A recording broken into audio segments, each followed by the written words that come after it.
Dum, dum.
All right. Good morning, everyone, and welcome to Daily Devotion with Beez.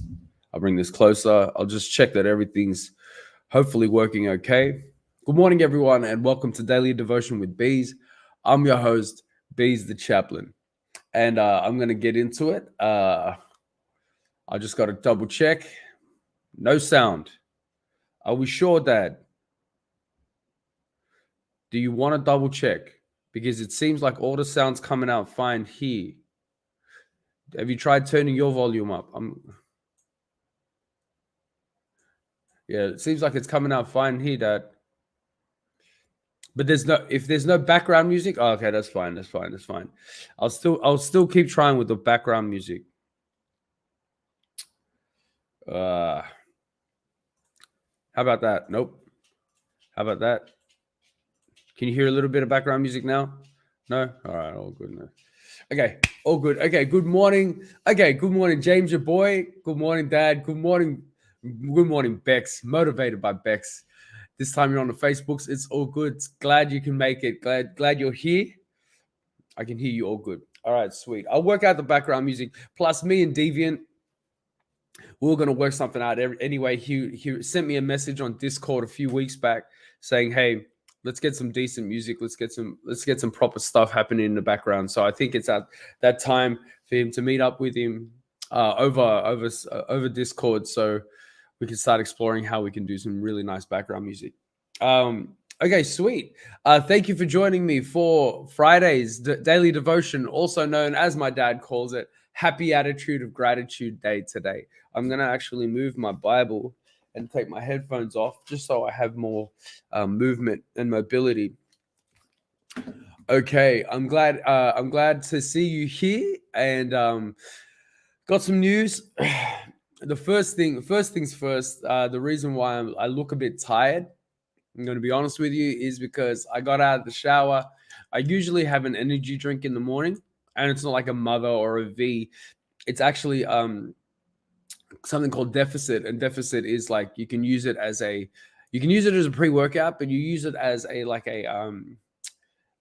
it called? Isogenic, like fat loss thing. And so it helps because I think it helps you turn your stored body fat into to heat. I don't know how the science is, but I definitely feel it working. It's got a bit of caffeine in there, so it helps me get started for the day. I didn't take it this morning simply because it's a Friday and I might go back to sleep. I might go back to bed after this. The reason why is because, yes, she finally came around. While my wife is on holidays, Rona finally came to visit me. So I'm so glad that Rona, I caught the COVID. I've got the vid.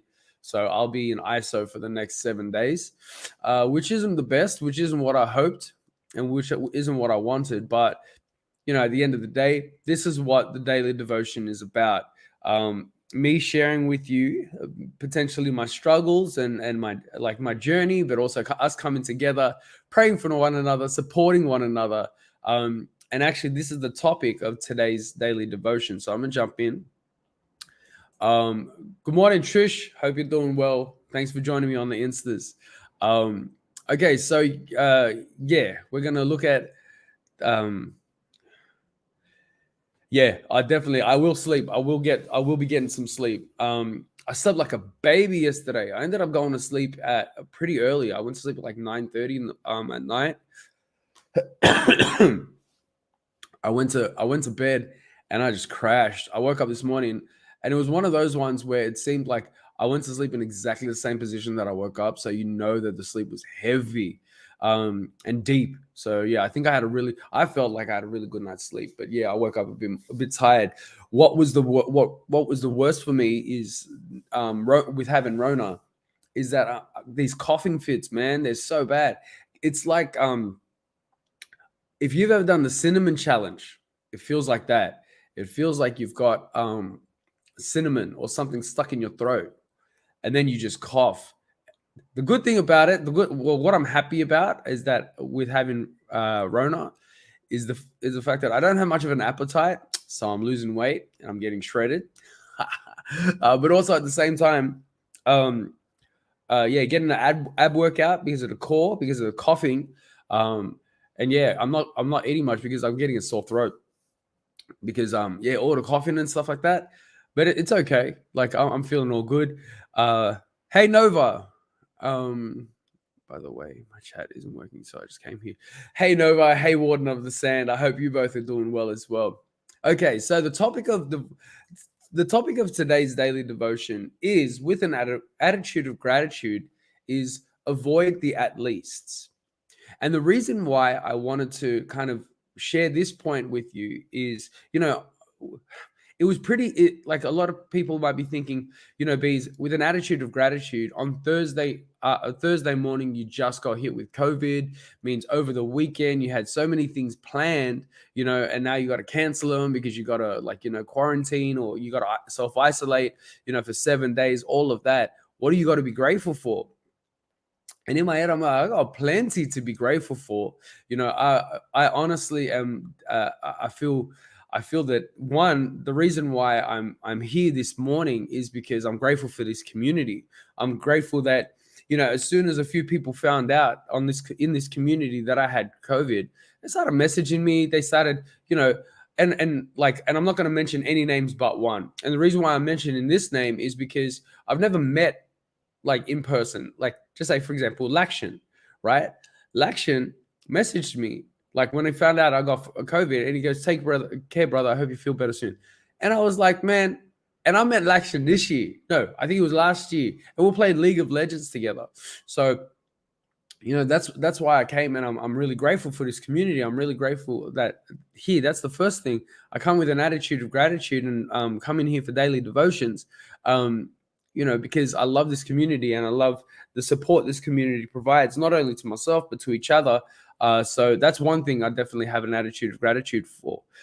But when I was thinking about it as well, yeah, sure, that this side of me is like, oh, there's so much stuff that I miss out on. I miss out on, seeing my cousins. I met up, I organized with them that we could catch up at my dad's house on the weekend, and I was hoping to meet up with them and spend some time with them because I really wanted to be intentional about catching up and spending time with my cousins and stuff like that. And so we did. And then we had to cancel, or I had to cancel with them because of Rona. So I think for me, when things like this happen to me, or I get in the situation, or I get in this thing where, something I would say unfortunate happens in my life, it's really easy for me to kind of say, well, at least, at least I And that's when you can like you kind of take things to the nth degree, because there are a couple of brothers in the Bible that you can talk about and you can say, well, at least you didn't have his life. Like you look at Joseph, right? At least you weren't in jail. At least you didn't move from jail to prison. And like, no, I mean, at least you didn't move from slavery to jail, or Job. Don't even get me started on Job. At least you didn't have Job's life, and it's easy for us to go into this thing of, well, at least. Um, I would, for me, I don't encourage anyone to do that, at least. I watched a TED talk by a lady by the name of Renee Brown, and it was called Sympathy versus Empathy. And it talks about, the idea of sympathy driving disconnection, yet empathy fueling connection. And one of the examples that she says is sometimes when people are trying to make you feel better, they use things like, well, at least, and she says you try and silver linings a situation or a circumstance. And sometimes I do that to myself. It's like at least I don't, at least it's coronavirus, and at least it's this strain. It's at least, and for me, it's like, though that is a good idea to have a different perspective, or maybe to do that, if you're coming from a place of sadness or anger, frustration, loss, grief, whatever, it's not easy for you to kind of get out of that. It's not, and I wouldn't encourage you to do that. I want to give you an example, and the reason why I wanted to share this with you is because I don't think in the Bible it teaches you, or it shows you how to do at least. Like Job had a tough life, but no one goes. Jesus never said, "Well, at least you're not Job." You know what I mean? Like I've never once, like Job had a rough life, but I never heard Jesus in his teaching say, "Well, at least you're not like Job. At least you didn't live the life like Job. Be grateful that you're not Job." Or play. Hey, sorry, Luna's going to start barking at these dogs. Junli, Chimex, no barking. Thank you.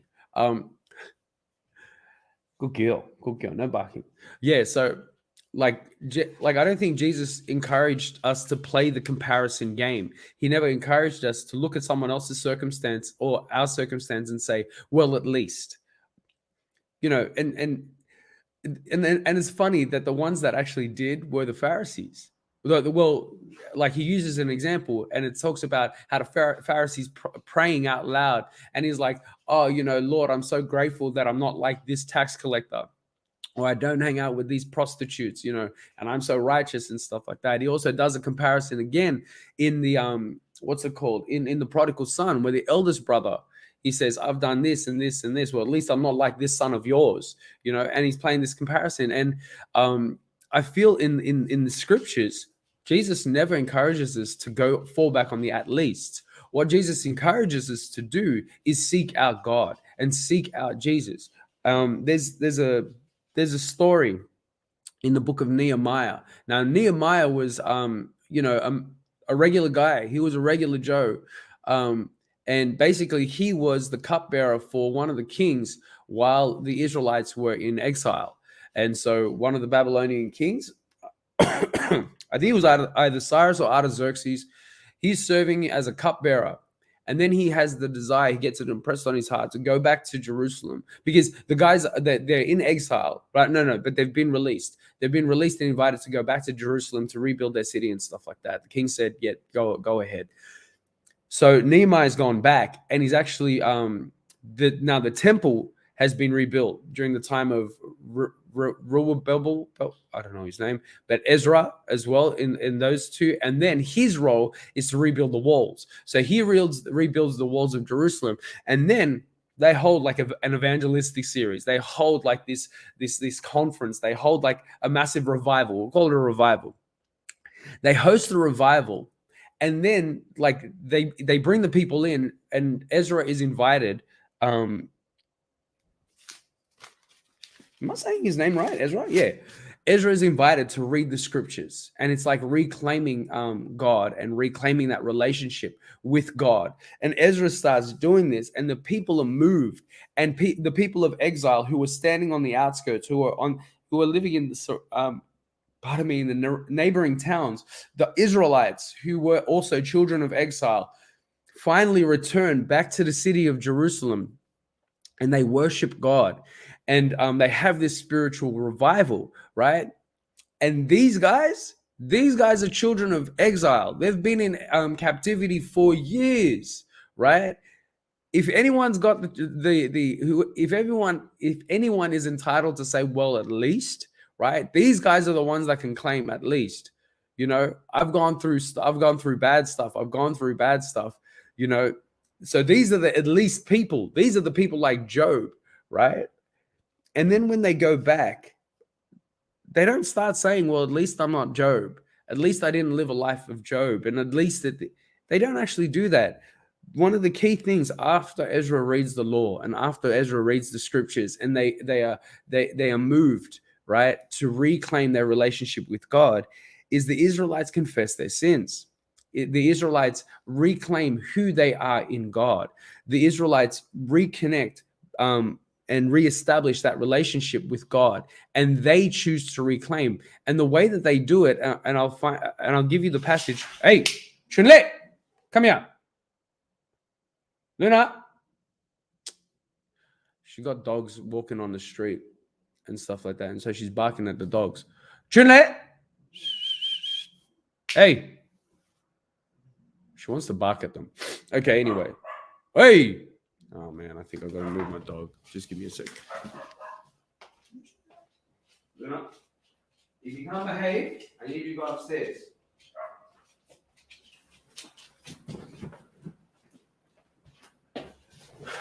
Sorry, ladies and gentlemen. Okay, back to what I was saying. No. She went back. Anyway, sorry guys. So the passage is Nehemiah chapter 9, verse 6 and 7.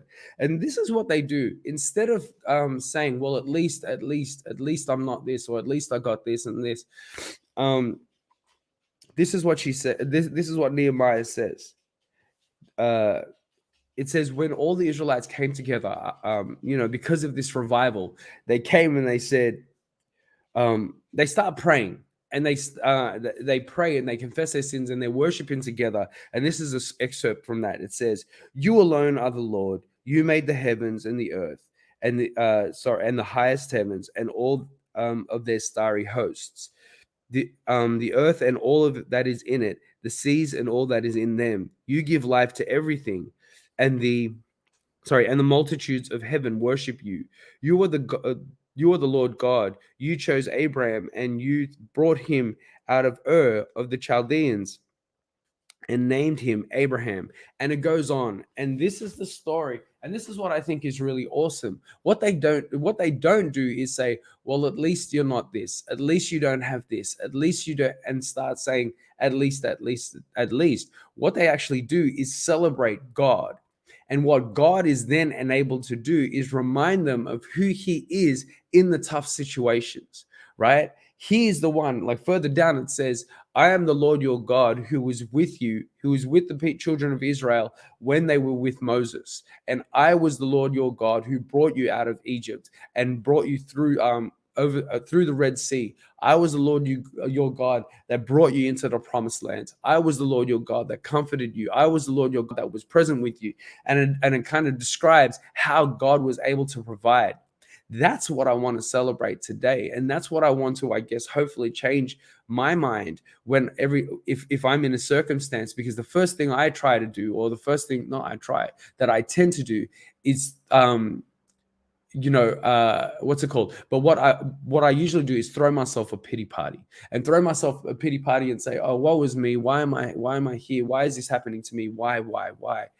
And this is a good point. Warden of the Sand wrote, but wouldn't he at least be reminded that God is still bestowing grace and mercy in your life? Absolutely. And this is how I would like to reframe it, in the sense of me automatically going back into the at least. What I do is seek God first so he can remind me. and it's not me doing it by myself. Because sometimes in my selfishness, and I'm going to say in my selfishness, sometimes in my selfishness, I get myself into my pity party and I stay there, and I don't want to move from there, and I don't want to kind of, and it kind of gets worse, and I kind of fester in that moment, and I do that without God. If I take a page out of the book of the children of Israel, as they're reclaiming their relationship with Nehemiah, the first thing they do is confess to God who He is, right? And for me, that's what I need. That's what I need to do. I need to remember who God is. God is the God of love. God is the God of comfort. God is the God who created. God is the God who heals. God is the God who reconciles. God is the God who protects. God is the God who provides. And then I remember, and then I say, I am grateful because what He's able to do is in my struggle, in my challenge, He can say, look at Job, and I was with him there. Look at Joseph in prison. I was with him there. Look at Joseph in slavery. I was with him there. Look at the Israelites in captivity. I was with them there, and I brought them out. And what I love about that is that this is a thing, because when I think about at least, I'll look at the characters of the Bible, or I'll look at the people in the Bible and look at their circumstances and play the compare game in their circumstances. What I appreciate from this passage is what I'm encouraging, what I'm trying to do is look to God and say, well, where is God? So I don't have to see the circumstances. I can see how He provided through those circumstances, or He rescued in those circumstances. Because I'm a big circumstances guy. I'm a big person that gets when Peter walks on water and it says that the wind and the waves got so big that he fell, right, as he was walking to Jesus. I'm that same person. And sometimes I feel overwhelmed by the circumstance, and I lose my sight of God, and the circumstances overwhelm me. And the thing is, if I play the at least game, what I'm doing is comparing circumstances to circumstances, and I'm not actually looking and keeping my eyes on God. What I'm encouraging, what I'm trying to do is this idea where if I set my eyes on God first, He'll bring me into the circumstances, or He'll reveal to me what the circumstances are. But then He'll say, in all circumstances, man, I was with you. I was comforting you. I've brought you through it. I have rescued you through it. So though Job had a rough one, I was with him there, and I brought him through it there. Though Joseph had a tough one, I rescued him as well. Though the Israelites were wandering in the desert for so long, they eventually came to the promised land. Though the Israelites were in exile by the rulers of Babylon, by the Babylonians, they've been rescued. I was with them. I comforted. I protect them. I've restored them. And so for me, what helps me is when I actually do look at the circumstances, I can look at it through the lens of a God who has already rescued me. I could look at it at a lens where I'm not looking at my circumstances comparing to another circumstance. I could look at God and say how He's had victory over all circumstances. And that's what I would and that's how I feel helps me. And it's not the thing, and maybe I should reframe it, Warden. You got a point. It's not avoid it completely. For me, it's let's look at the priority of when we look at the at leasts. For me, my word of encouragement is let's go to God. So when we actually look at the at leasts, we could say, well, at least God was with us every step of the way. At least God was there comforting us, providing for us, loving us, journeying with us each and every step. So when we're in the thick of it, or when we have victory after it, we could celebrate God. And we may see the circumstances, but we can keep our eyes focused on the victory found in God when we were in those circumstances.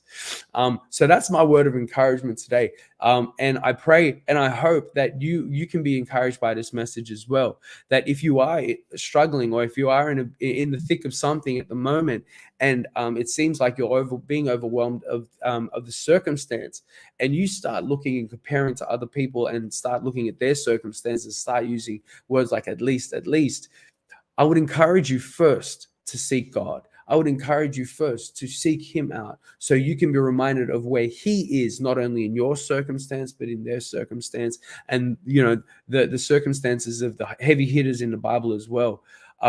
That's my word of encouragement. And I just want to say thank you so much for that comment as well, Warden. I really liked your thoughts on it as well. because it helps me not only kind of clarify what I'm trying to say, but it also gives us this kind of community-based approach to seeking out Jesus Christ. So thank you so much for joining me this morning. I'm going to close in a word of prayer. Let's pray. Heavenly Father, thank you so much that we know that you are a God that is with us each and every step of the way. Lord, thank you for reminding us that if we put you at the forefront of our minds, that we have victory found in you. We can claim victory in all circumstances in our lives. Lord, I just pray that you help me as I go through my season of Rona, and I just pray that you keep me safe. I thank you for this group. I thank you for this community. I thank you that we can come together and seek you out each and every day as a family, as a community together. Lord, I pray a prayer of thanks that we can hold each other accountable, that we can encourage one another, support one another as well. I pray that the Spirit continues to build this community, not only in numbers, but in a depth and a deeper love for you. And Lord, I pray that when we look at our circumstances, that we don't play the compare game, and that we don't kind of look back on and diminish these things, these circumstances with at least, but we can look to you first and give and see how you have had victory in all of our circumstances, in all of the challenges, to give us hope that when we come in contact, that we look to the future and we see obstacles in the way, we can just sit back in awe and know that you'll take care of them as well. Please continue to show your mercy and grace upon us and be with us as we go into this weekend. I pray that you be with this group. I ask so in your loving name. Amen. Thank you so much. Talia, hey, good to see you. Ben, oh, Benjamin, my man. I hope you're doing well, my brother. I hope you're still around. If not, all good. Thank you so much for joining me on Instagram Live, Facebook, Twitch, and YouTube Live for another daily devotion with Beez on Friday with an attitude of gratitude. Thank you so much, Warden of the Sand, for your remarks and for your input as well. I really appreciate it. Yeah, and thank you for making it live. I really appreciate that as well. Talia, good to see you. Good to hear from you. I saw your brother at what's it called? I saw your brother Campery, and hey, it was good to catch up with him. Tell the family I say hello, and I hope you're doing well up at college as well. Wait, hold on. I just got to double check. Nova. Wait, yeah, Nova. Is your name Zoe? I would so much prefer to call you Zoe than Nova the loser. I'm not gonna call you that. I'll call you Zoe. No, I'll call you Nova. I'll call you Nova. James, your boy, thank you so much for joining as well. Fuchsia, Bex, Dad, hope you all have a great weekend. For the people that watch it later, Annika, Nolene, hope you have a great weekend as well. Rome. By the way, this is the last daily devotion for today. Well, I got Rona, so I might do something tomorrow. I'll probably do. Oh no, I might have a sleep in. I'll probably do a devotion, but it'll be later in the morning. But you'll probably be at church. If you're not at church, then I'll probably do one just for funs, because I got Rona. And it's funny. Okay, well, I've pretty much wrapped up the devotion. So if you got to go, you got to go. But like, I'm just going to stick around and just chat for a bit. Oh, by the way, the poetic alien, Laka Mabru, hope you're doing well in South Africa.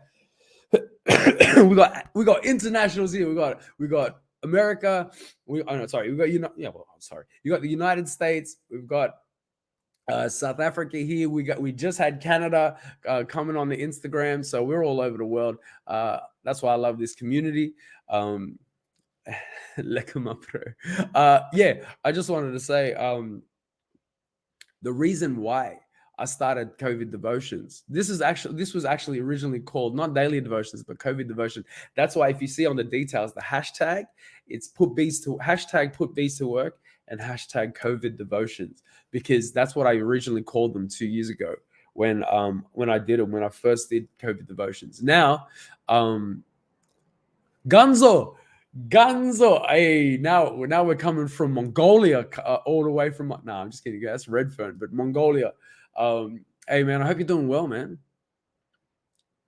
Yeah, hopefully it's the same person. Yeah, I know it's Gunzo. Yeah, I hope you're doing well. Hope the family's keeping well as well. Yeah, okay, I'm gonna leave it at that. I'm gonna say, oh, okay. I thought God Squad Church was going to be live. By the way, I'm going to send a link.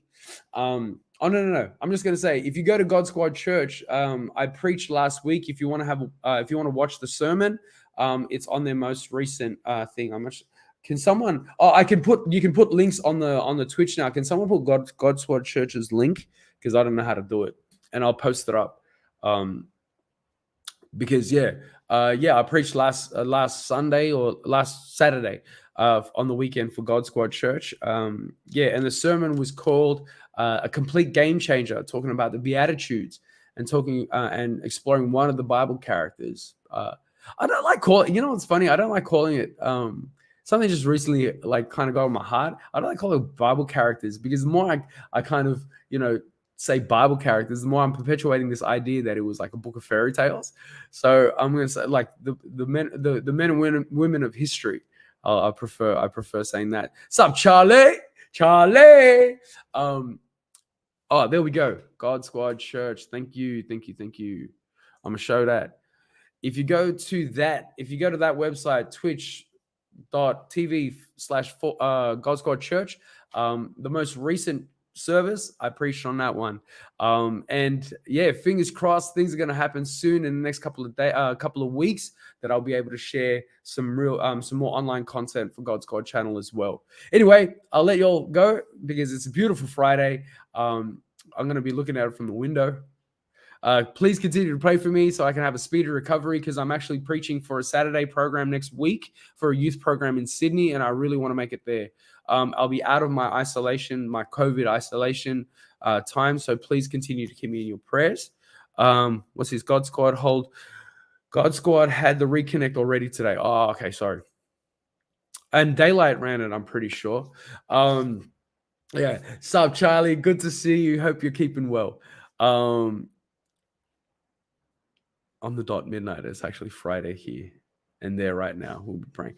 Thank you so much for your prayers. All right, I'm gonna leave it at that. See you. I'm gonna say I'll see you. I'll maybe see you. I might see you tomorrow, probably later on in the morning for a COVID devotion, a daily devotion with Beez because I'm in isolation. I got nothing to do. But I'll definitely, if I have a sleep in because I just need a rest, I will definitely see you next Monday for another daily devotion with Beez. But in the meantime, stay safe, stay blessed, peace out, much love. Thanks for joining again. Westerly Life, thank you so much for joining as well. God bless you. Take care. Bye. Oh, bye.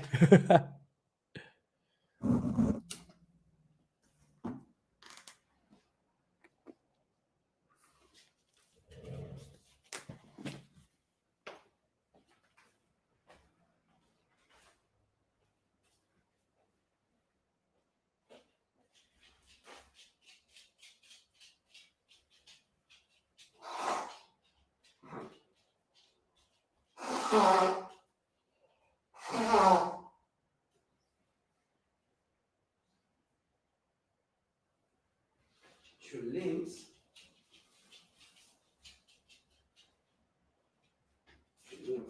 Very, very bad. Pablo G2. Pablo.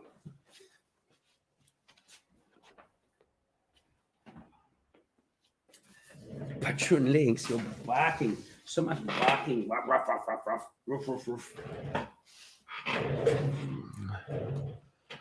ruff.